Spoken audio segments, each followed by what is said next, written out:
रायगड महाराष्ट्रासह देश विदेशातील ताज्या बातम्या पाहण्यासाठी मॅक्स इंडिया लाईव्ह चॅनलला सबस्क्राइब करा आणि बेल आयकॉन दाबायला विसरू नका।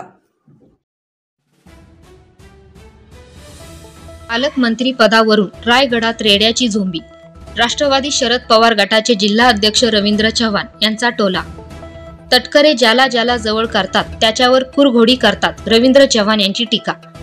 भरत गोगावलेवर सुनील तटकरे अन्याय करतात, रवींद्र चव्हाण। बहुमत मिळूनही पालकमंत्री पद नाही हे सरकारचं अपयश, रवींद्र चव्हाण।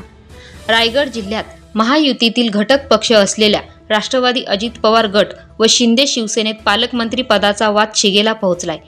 शिवसेनेकडून मंत्री भरत गोगावले तर राष्ट्रवादीकडून मंत्री अदिती तटकरे रायगडच्या पालकमंत्री पदावर दावा करतात।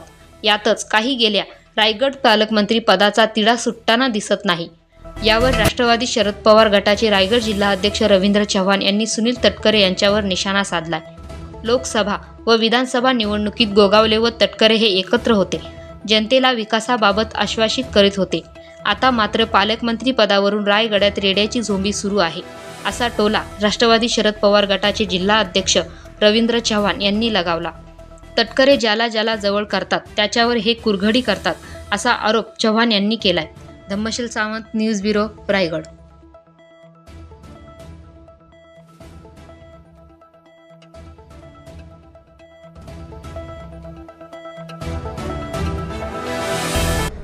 खरं म्हणजे या दोघांचं आम्ही इलेक्शनच्या काळामध्ये लोकसभा आणि विधानसभामध्ये हे एकत्र नांदत होते आणि जनतेला आश्वासित करत होते की आम्ही एक आहोत आणि तुमच्या विकासासाठी आम्ही लढतोय। पण आता पाहिलं तर आम्हाला ती रेड्याची झोंबी वाटते आणि कुठेतरी ह्यांनी ह्या जनतेच्या भावना ज्या आहेत, विकासाची कामं आहेत, याचा विचार करून एकत्र येऊन ह्या रायगडला पालकमंत्री देण्याचं काम भरघोस असणारं या ठिकाणी त्यांना यश मिळालेलं असताना हे अपयशी ठरलेलं सरकार आहे। आणि मला असं वाटतं की गोगावल्यांवर कुठेतरी अन्याय होतोय। तटकरेंनी गोगावल्यांची पालकमंत्री पदाबाबत गोची केली असं तुम्हाला यात स्पष्ट होतंय का? निश्चितपणे तटकरेंची ती जुनी सवय आहे,